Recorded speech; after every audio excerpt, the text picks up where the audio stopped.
사무엘하 세 번째 시간이고 다윗은 다섯 번째 시간이에요. 사무엘하 9장에서 24장의 말씀을 본문으로 다윗의 잘못이라는 제목으로 하나님의 말씀을 전하겠습니다.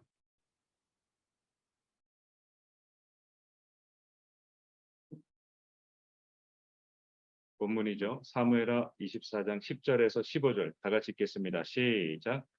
다윗이 백성을 조사한 후에 그의 마음에 자책하고 다윗이 여호와께 아뢰되 내가 이 일을 행함으로 큰 죄를 범하였나이다. 여호와여 이제 간구하옵나니 종의 죄를 사하여 주옵소서. 내가 심히 미련하게 행하였나이다 하니라.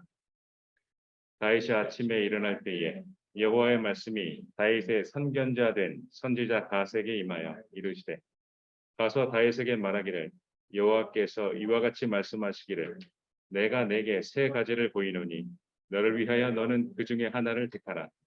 내가 그것을 내게 행하리라 하셨다 하라 하시니 다시 다윗에게 이르러 아뢰어 이르되 왕의 땅에 7년 기근이 있을 것이니까 혹은 왕의 원수에게 쫓겨 석 달 동안 그들 앞에서 도망하실 것이니까 혹은 왕의 땅에 사흘 동안 전염병이 있을 것이니까 왕은 생각하여 보고 나를 보내신 이에게 무엇을 대답하게 하소서 하는지라.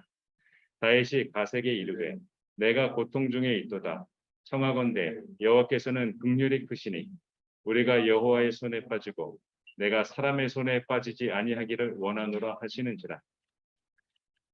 이에 여호와께서 그 아침부터 정하신 때까지 전염병을 이스라엘에게 내리시니 단에서부터 브엘세바까지 백성의 죽은 자가 7만 명이라.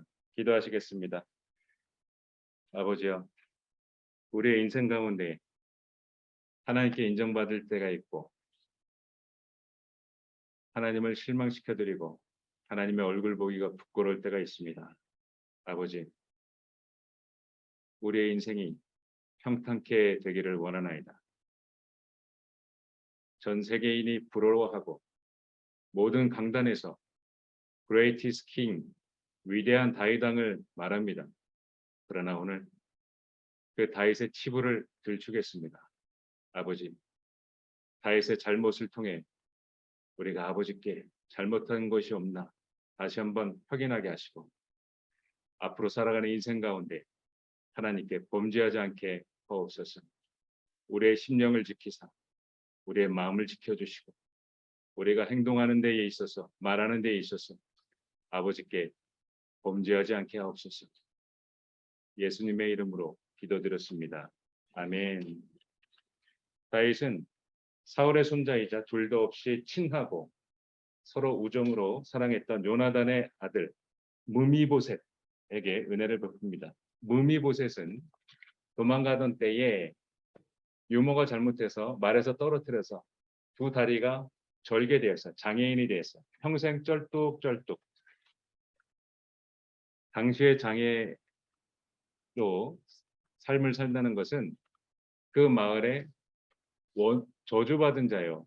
그리고 사람들 사이에서 함께하지 못하는 취급을 받았습니다. 같은 상에서도 먹지 못할 정도의 취급을 받았습니다. 그러나 누구보다도 사랑했던 요나단 왕자, 다윗의 베스트 프렌드 절친 요나단 왕자의 아들 무미보셋을 다윗 왕은 챙깁니다. 그렇게 해서 다윗의 상에서 다윗의 왕자들하고 동등하게 어깨를 나란히 하고 눈치 보지 않고 같은 식탁에서 밥을 먹습니다. 다윗은 하나님을 의지하고 하나님을 사랑하고 하나님으로부터 시작해서 하나님으로부터 끝나는 그 모든 말과 행동으로 백전백승하였습니다. 다윗의 업적은 위대합니다. 나라를 통일시키고 주변의 이방 민족들을 조공까지 받았던 아버지의 이름을 높이 올려 여호와 하나님의 이름을 높이 올렸던 다윗입니다. 유다 사람들이 왕위에 올렸고 이스라엘의 왕위에 올랐고 이스라엘 백성이죠. 유다 지파가 우리의 왕이 돼 주세요 먼저 나섰고 그 다음에 전 이스라엘 백성이 우리의 왕이 돼 주세요. 그 왕이 올랐고 예루살렘을 정복했고 이제 그곳에 이제 살게 되죠. 성전을 짓고 궤를 되찾아왔어요. 언약궤. 하나님의 약속을 받고 블레셋 족속을 이겼고 모압 족속, 암몬 족속, 아람 족속을 다 물리친 이런 사람이 다윗 왕이었어요. 하나님께서 기름을 부으셨으나 다윗 왕에게는 승리의 날과 기분 좋은 날도 있었지만 좋은 날만 있었던 것은 아니에요. 자신을 죽이려 하는 사울 왕을 피해서 늘 도망 다녔어요. 잠을 잘 때도 불침번을 세워야 했고 귀를 쫑긋 세워서 나를 죽이는 놈이 오나 돌멩이가 살짝 굴러가면 홀 깨가지고 칼자루를 손에 쥐어야 되는 너구나 하면서 다시 잠을 자는 이런 생활이었어요. 피곤하고 신경질 나고 마음의 평화는 없었어요. 이곳저곳 떠돌아다니면서 생존해야 됐습니다. 이런 다윗은 처음에는 하나님을 무엇보다 우선시하고 하나님을 최우선시해서 처리했습니다.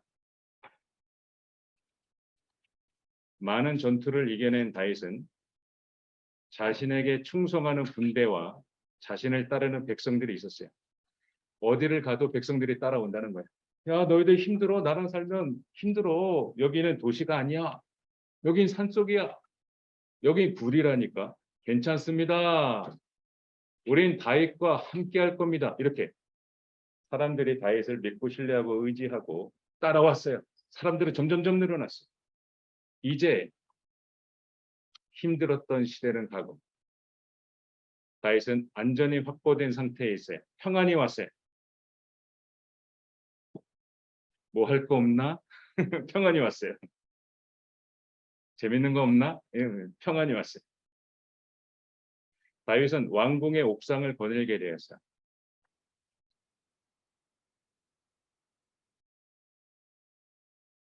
부하들과 군대는 블레셋 족속들과 그리고 싸워야 하는 전투 중에 있는 민족들과 전투하러 나갔어요.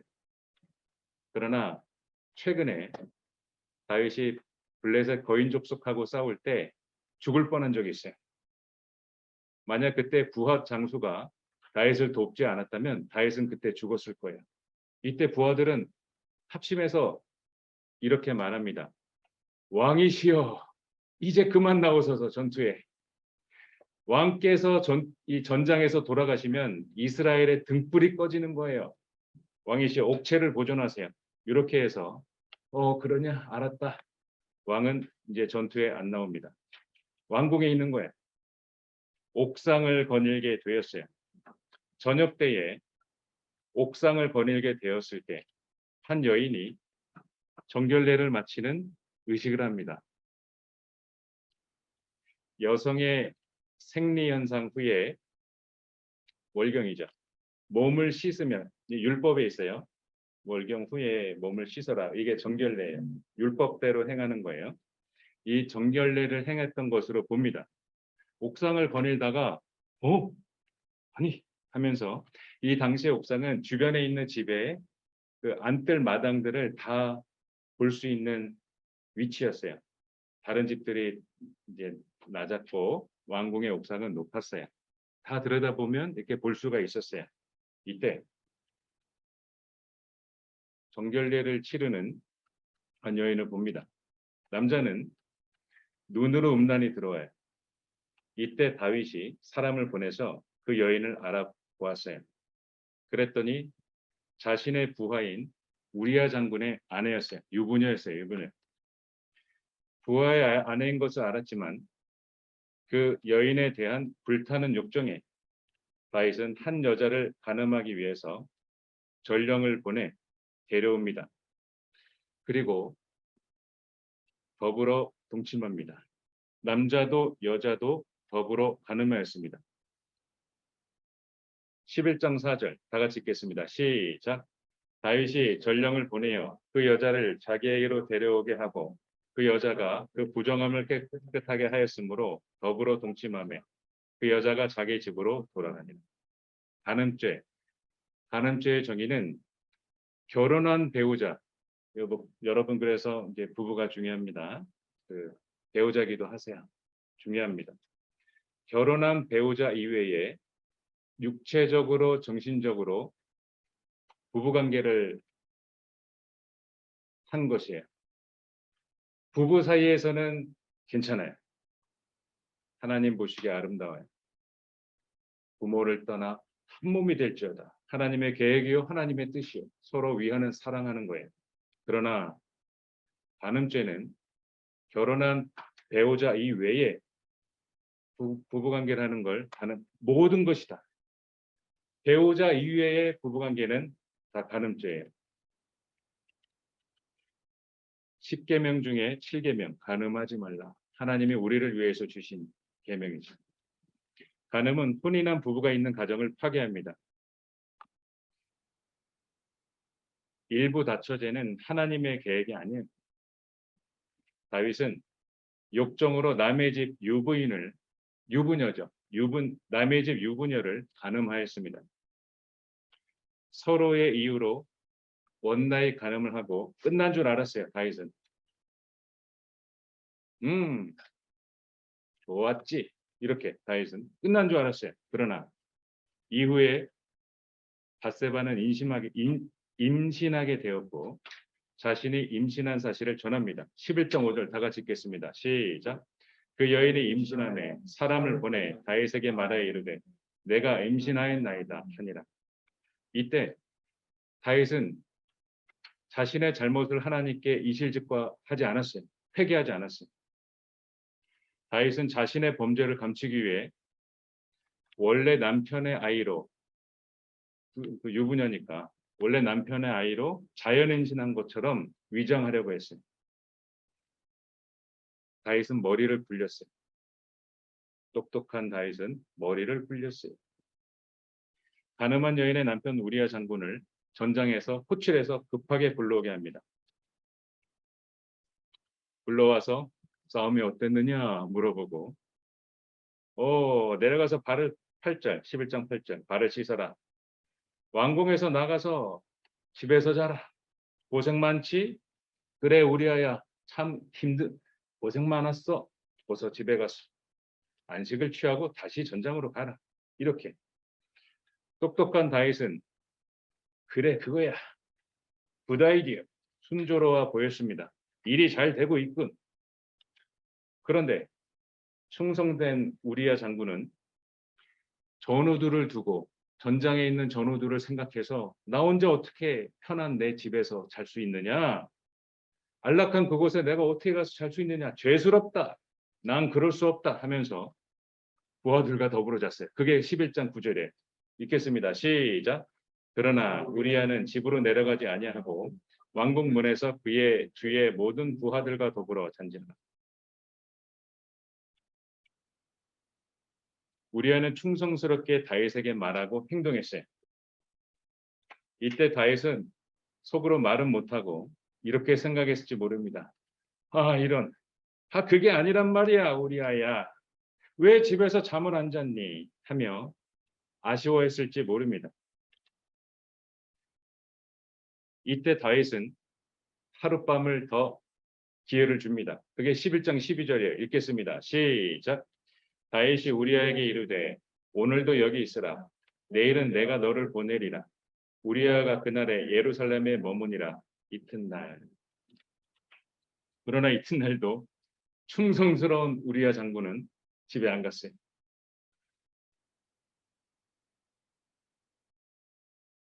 왕의 부하들과 함께 잤어요. 집에 가서 자기가 안위를 취하지 않았어요. 개인의 평안을 추구하지 않았어요. 함께 했어요. 왕의 부하들과 함께 했어요. 이때 다윗은 더 초조해집니다. 더 집요해집니다. 띠띠띠띠띠띠띠 다윗은 자신의 두뇌를 풀가동합니다. 그 똑똑한 머리를 회전시켰어요. 다윗의 똑똑한 머리를 간음죄를 은폐하는 데 쓰고 있었어요.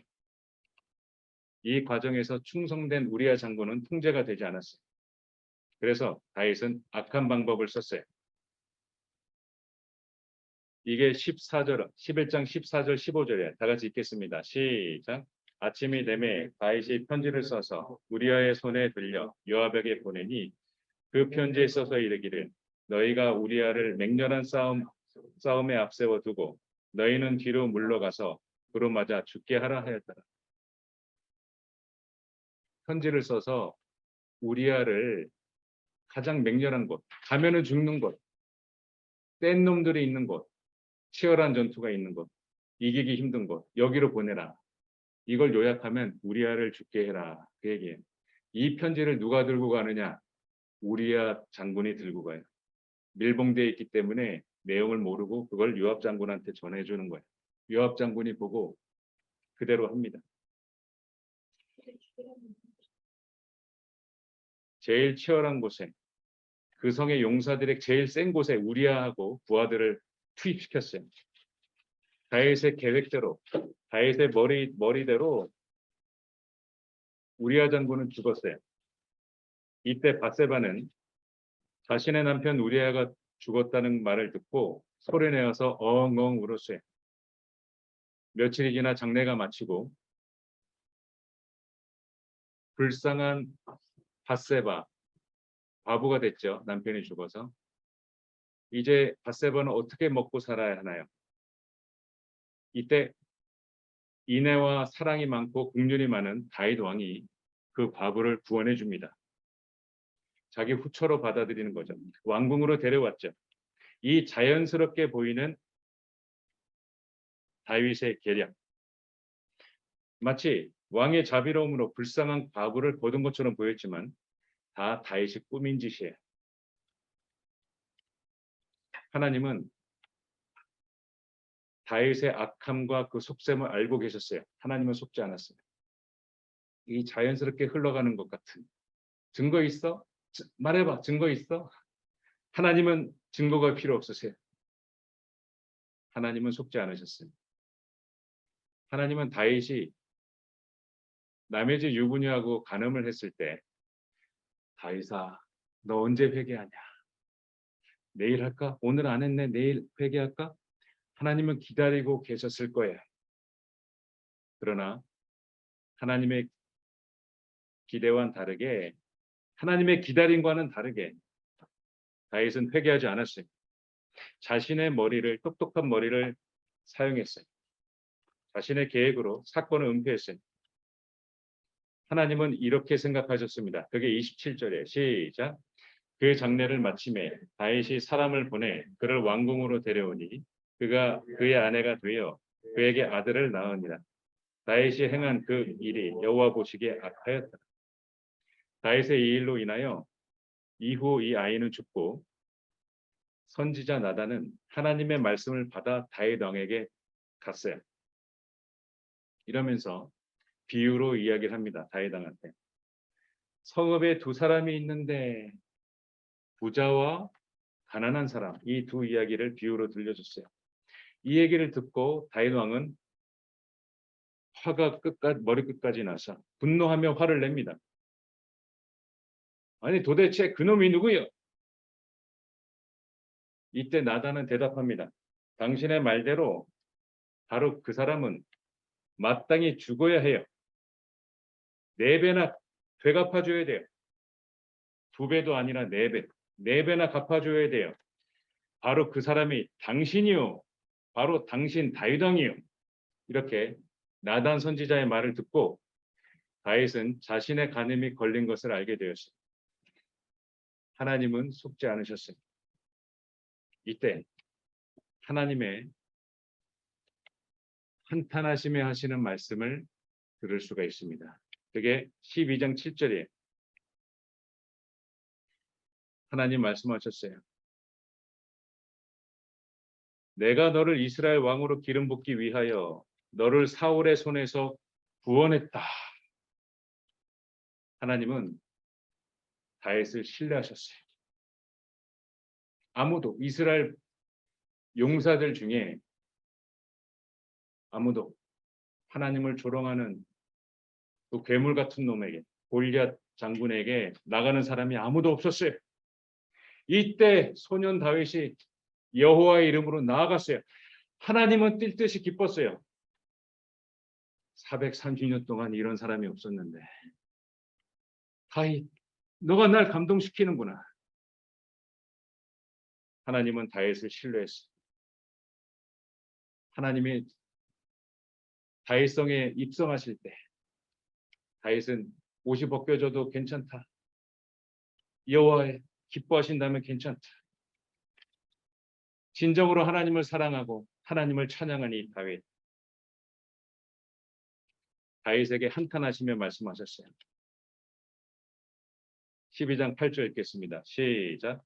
내 주인의 집을 내게 주고 내 주인의 아내들을 내 품에 두고 이스라엘과 유다 족속을 내게 맡겼느니라. 너에게 다 이름했다 다윗아. 다 너에게 줬어. 집도 내 주인의 아내들도 이스라엘과 유다 족속 온 모든 백성이 다 너한테 맡겼어. 나는 너를 신뢰했다. 너가 날 사랑하는 만큼 나도 너를 사랑했다. 그리고 하나님은 한탄하면서 목이 메어 말씀하세요. 읽겠습니다. 시작. 만일 그것이 부족하였을 것 같으면 내가 내게 이것저것을 더 주었으리라. 너가 부족한 게 있다면 나에게 말했다면 내가 줬을 거야. 넌 나하고 대화하면서 너의 필요를 내가 채워줬을 거야. 이것저것 너가 생각하지 못한 것까지 내가 줬을 거야. 하나님께서는 다윗의 잘못을 심판하십니다. 그게 9절부터 시작됩니다. 하나님은 분명히 말씀하세요. 여호와의 말씀을 업신여겼다. 하나님의 말씀은 하나님 말씀을 어기면 우리 하나님은 업신여긴다. 하나님의 말씀을 어기면 업신여기는. 증거 있어? 아닙니다. 하나님 말씀을 어기면 하나님을 홀대하는 것이요 막대하는 것이요 업신여기는 거야. 10절 내가 나를 업신여기고 11절 이제 하나님의 심판이 임합니다. 내가 너와 내 집에 재앙을 일으키리라. 하나님은 다윗의 죄를 심판하십니다. 공의로우신 하나님께서는 그 죄를 벌하십니다. 할머니 하나님께서는 속상하셨습니다. 2번이나 말씀하셨어요. 넌 나를 업신여겼어. 남의 집 유부녀를 그의 아내를 빼앗았어. 2번이나 말씀하십니다. 다윗에게 형벌을 내리십니다. 첫째, 칼이 내 집에서 영원히 떠나지 않을 거야. 너의 집에 재앙을 일으킬 거야. 셋째, 온 이스라엘 앞에서 백주 대낮에 이 일을 내가 행할 거야.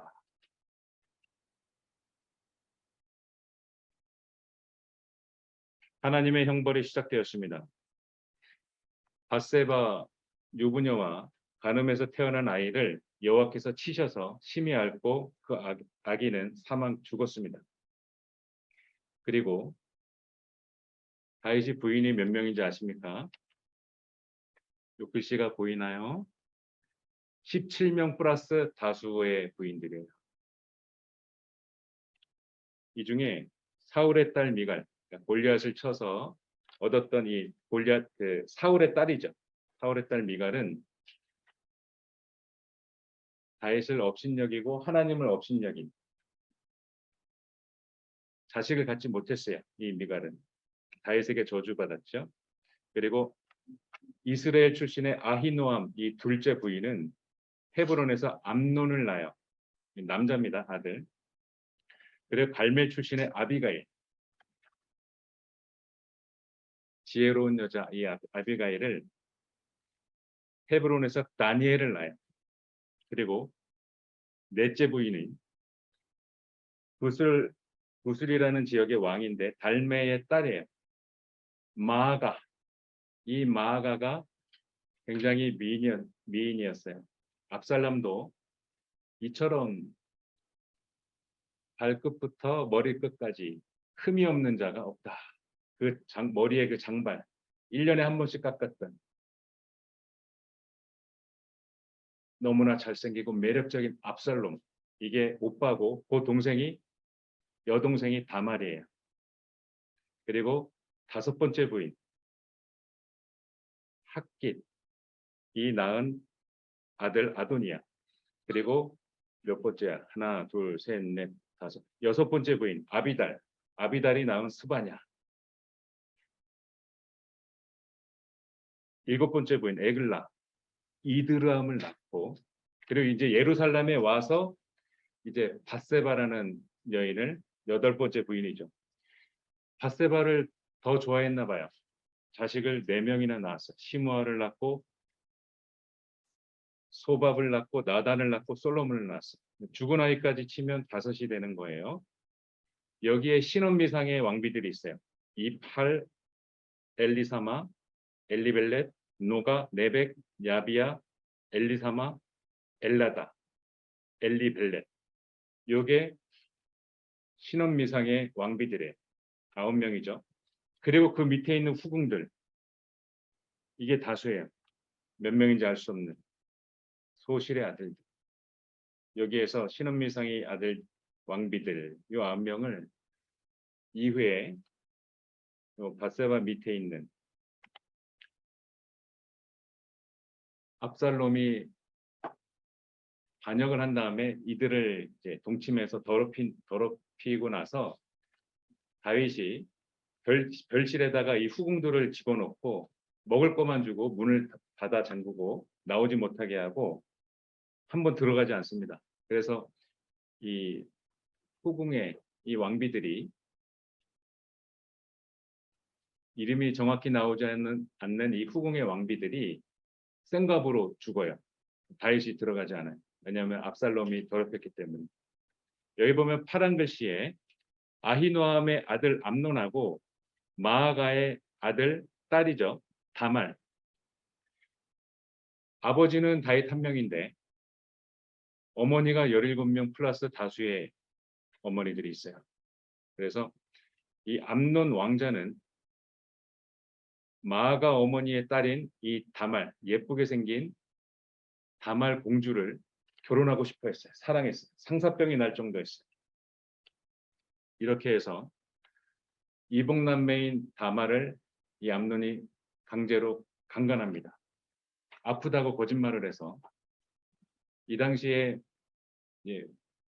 공주들은 별도로 그 공주들을 보려면 함부로 볼 수가 없었다. 그들이 어떠한 곳으로 행사나 이럴 때 나와야지 되는 거지. 그러나 가족이었기 때문에 암논은 이 다말을 볼 수가 있었어요.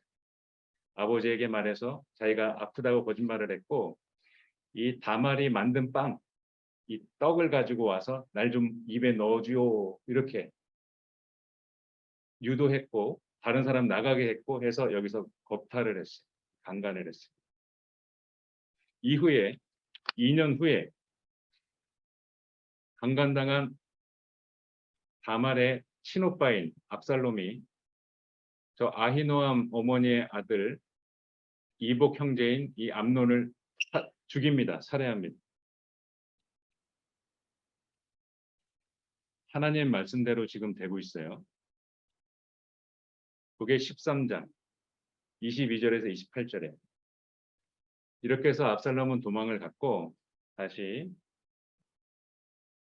3년을 압살롬은 그슬왕 자기 할아버지죠.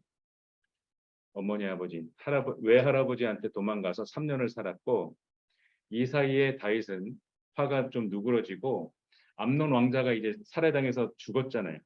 암논에 대한 위로를 어느 정도 받았어요. 그래서 압살롬에 대한 간절한 마음이 있었고 다윗은 압살롬과 화해합니다. 그리고 이 압살롬이 자기를 위해서 병거와 말들을 준비해요. 호위병 50명을 자기가 끌고 다녀요. 성문 앞에 딱 세워요. 이렇게 요 성문 앞에 예루살렘 성에 가려면 벽 타고 갈 수 없어요.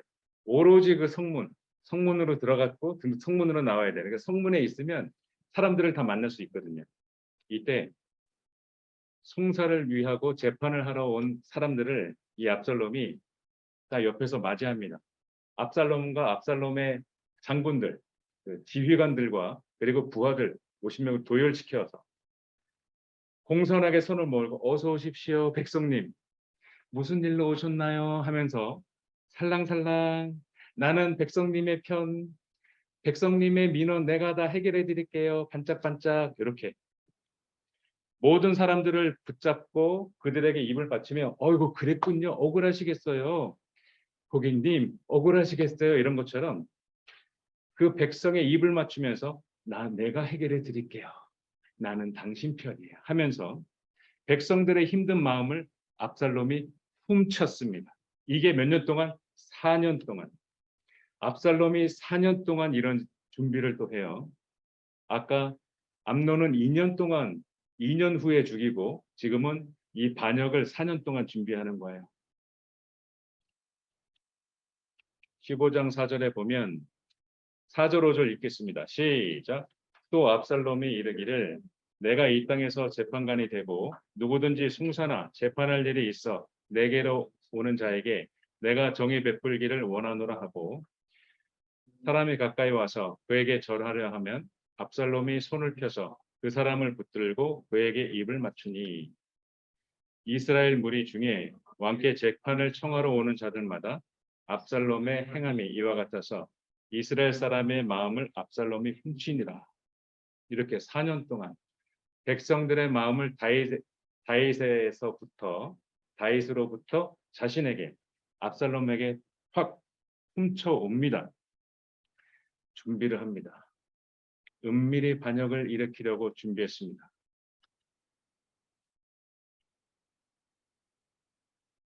그리고 압살롬은 자신을 위해서 비석을 세웠어요. 이 앞에 조그만 게 사람이고 지금도 예루살렘에 그 골짜기를 지나면 여기 있어요. 압살롬이 자신을 위해서 세운 그 비석이에요. 정통 유대주의자들이 있죠. 검은 모자에 이렇게 수염을 이렇게 묶고 다니시는 분들이 있잖아요. 이분들은 여기 지나갈 때 압살롬 비석에 지금도 침을 뱉습니다. 지나갈 때마다 침을 뱉대. 반역을 준비한 지 4년 후 압살롬은 아버지 다윗 왕을 몰아내려고 이제 시작합니다.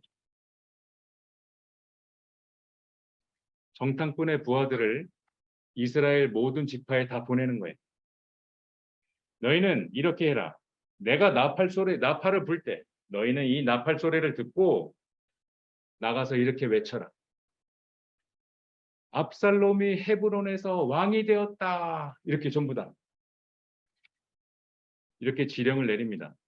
백성들은 압살롬에게 향해져 있었고 그 백성들은 지금까지 4년이라는 동안 야 어떻게 압살롬이라는 사람이 있을 수 있어? 그는 천사 아니야? 하면서 사람들이 칭찬을 하고 압살롬을 호평을 했어요.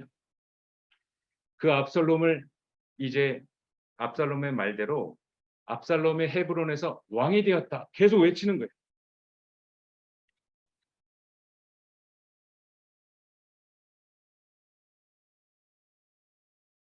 그리고 압살롬이 제사를 드릴 때 사람을 보내서 길로에 있는 아히도벨을 청해서 오게 합니다.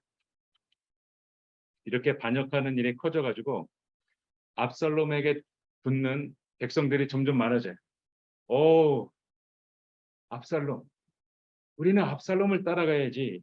이렇게 인심을 모아서 자신의 세력으로 만들었고 반역에 성공했어요. 이 소식이 다윗의 귀에 이제 들어옵니다. 전령이 다윗에게 급하게 왔습니다. 왕이시여, 왕이시여, 왕이시여. 급하게 이제 왔어요. 이때 다윗은 정말이냐? 다윗은 이제 빨리 도망가자.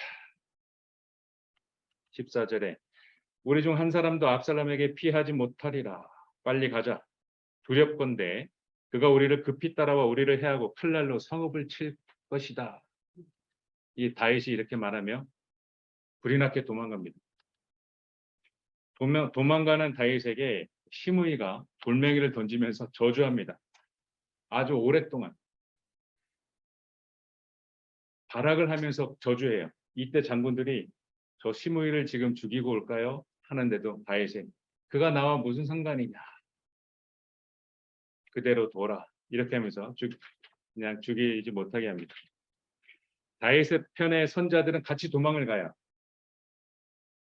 그리고 후궁들을 남겨놓고 일부 사람들에게는 예루살렘에서 이렇게 해라라고 말을 했어요. 다윗이. 압살롬 편의 선자들은 같이 반역을 합니다. 이후에 예루살렘에 있던 사람이 다윗에게 좋은 정보를 긴급한 정보를 알려줘서 그 자리를 피할 수가 있었어요. 이후에 압살롬이 아버지 다윗을 죽이려고 아히도벨과 후세의 제안을 받았어요. 압살롬이 어떻게 하면 우리 아버지 다윗왕을 죽일 수 있지? 이때 지략가 아히도벨과 그리고 후세 각각의 아이디어를 듣고 후세의 제안을 받아들였어요. 그렇게 해서 압살롬은 실패했습니다. 후세의 제안을 아히도벨의 계략보다 낫다고 여겼어요. 이때 아히도벨이 자기의 의견이 받아들이지 않는 것을 알고 자신이 죽을 걸 알고 자살합니다. 이후에 에브라임 수풀에서 전투가 일어났는데 압살롬 부하들하고 다윗의 부하들이 싸웠어요. 이때 다윗의 부하들이 이겼어요. 이때 전사자가 2만 명이 전사했습니다. 그게 18장이죠. 6절에서 8절. 압살롬은 자신의 아름답고 긴 머리카락, 노새를 타고 가던 중에 큰 상수리 나무에 우거진 가지 사이로 빠져나가다가 머리카락에 걸렸어요. 노새는 그 아래로 빠져나갔고 머리카락에 걸려서 대롱대롱 매달렸어요. 이때 요압 장군의 부하가 이걸 발견하고 죽이지 않아요. 왜냐하면 다윗 왕이 내 아들 압살롬을 죽이지 마라 했어요. 죽이지는 마라 이렇게 말했어요.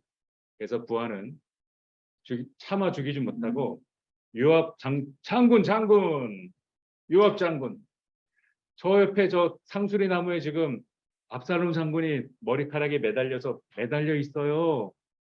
뭐라고? 너 왜 안 죽였느냐? 저는 차마 못 죽이겠어요. 이렇게 해서 요압 장군이 가서 다윗의 말을 어기고 작은 창 3개를 가지고 심장을 찌르고 그리고 청년 10명에 에워싸서 쳐서 죽였습니다. 이렇게 압살롬은 죽었습니다. 이후에 다윗 왕은 예루살렘에 복귀했어요. 그게 19장 15절부터예요. 이후에 하나님은 이스라엘을 향해서 어떤 알려지지 않은 죄 때문에 이걸 징벌하기 위해서 다윗을 자극합니다. 인구조사를 실시하게 합니다. 그게 24장 1절이에요.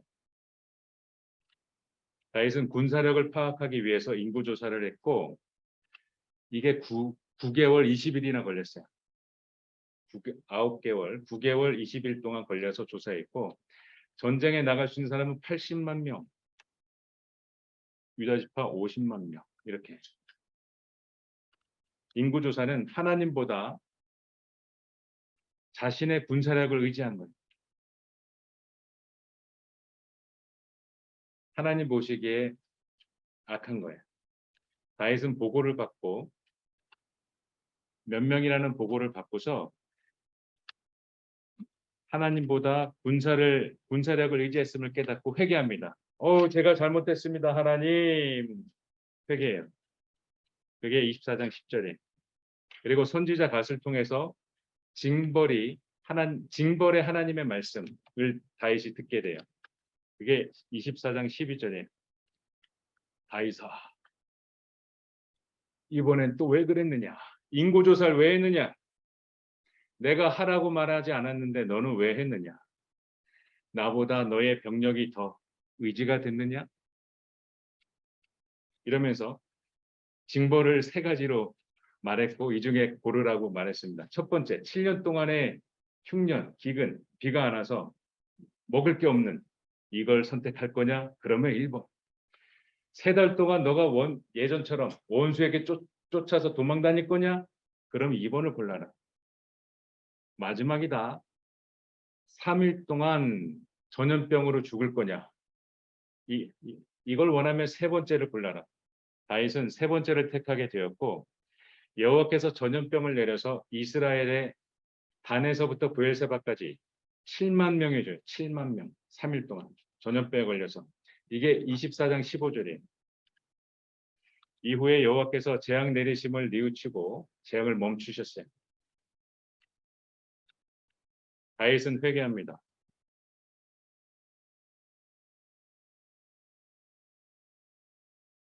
선견자 된 선지자 갓은 하나님과 다윗 사이에 중재를 서며 다윗 왕이요 여호와 하나님께 제사를 드려야 합니다. 이렇게 중재를 했고, 다윗은 아라우나의 타작마당에 올라갔어요. 제단 넓은 곳, 높은 곳이어야 하고 편편해야 됐어요. 이 타작마당, 곡식들을 넓게 펴가지고 껍질을 벗기는 이 타작마당에 올라가서 그곳을 값을 주고 샀어요.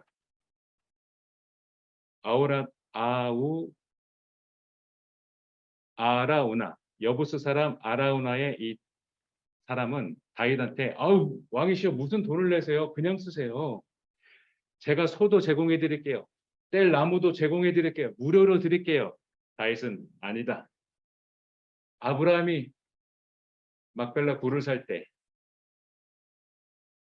돈을 주고서 그 굴을 구매했기 때문에 대대손손 자사손손 재산 시비 없이 그 후손이 우리 선조께서 그때 생각을 잘못하신 거예요.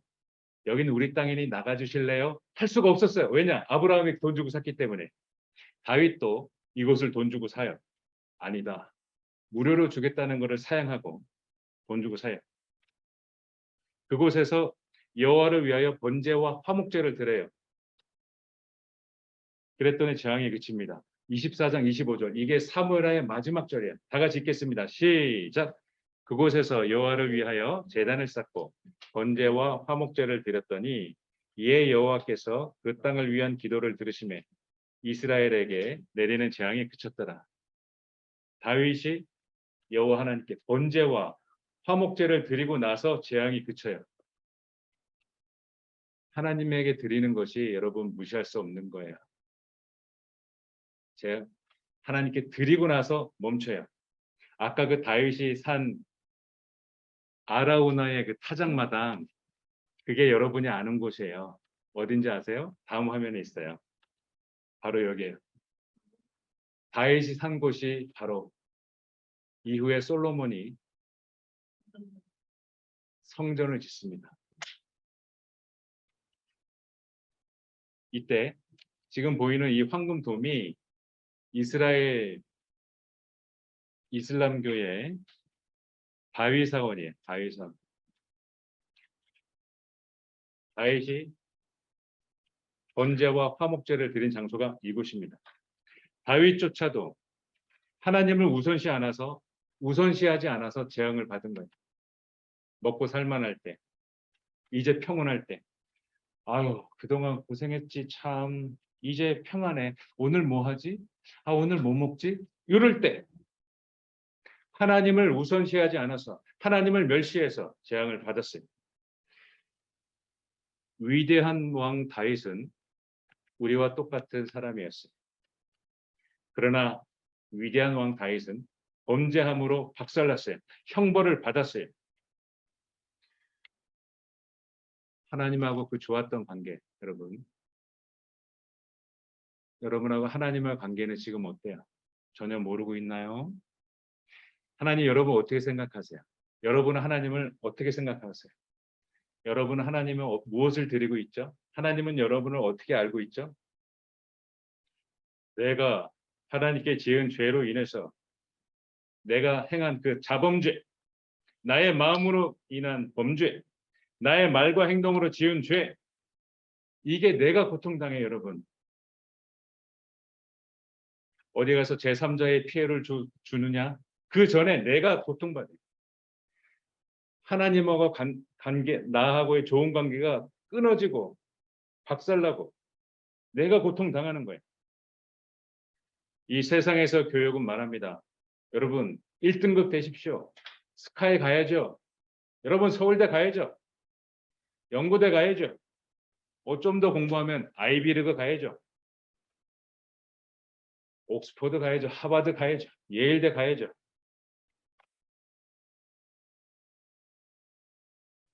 요즘 유학 갔다 와야 삼성 들어가요. 뭐 이런 식으로. 이 세상의 교육은 똑똑한 것을 가르쳐요. 똑똑한 것을 지향해요. 그러나 그 어떠한 것보다도 우선시해야 될 게 바른 거예요. 바른 거.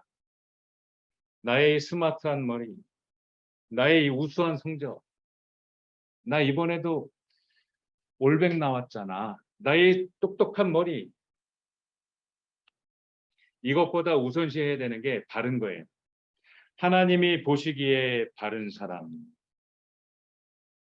내가 하나님의 말씀을 업신여기고 이러면 안 돼요. 하나님을 업신여기면 안 돼요. 우리가 우선시해야 될 것은 하나님의 말씀을 지키고 하나님의 보시기에 바른 것. 이것이 우리가 살 것이에요. 하나님의 관계가 나를 행복하게 할 것이에요. 우리는 하나님과 함께 그 좋은 관계를 가지고 행복해야 할 것입니다. 우리는 하나님의 보시기에 바른 것으로 살아야 할 것입니다. 기도하겠습니다. 아버지 하나님 감사합니다. 우리를 똑똑한 것보다 먼저 바른 사람이 되게 하옵소서. 나의 모든 행실, 나의 모든 언행이 하나님께 범죄하지 않게 하옵소서. 하나님이여 간절히 간구하옵나니 우리의 마음을 붙잡아 주시고 우리가 하나님의 말씀을 붙잡고 일평생을 살아가게 하옵소서. 그래야 하나님께 칭찬을 받으며 하나님하고 좋은 관계를 유지하게 하옵소서. 아버지, 나의 똑똑한 머리를 의지하지 않게 하시고 하나님이 보시기에 바르게 살아가게 하옵소서. 예수님의 이름으로 기도드렸습니다. 아멘.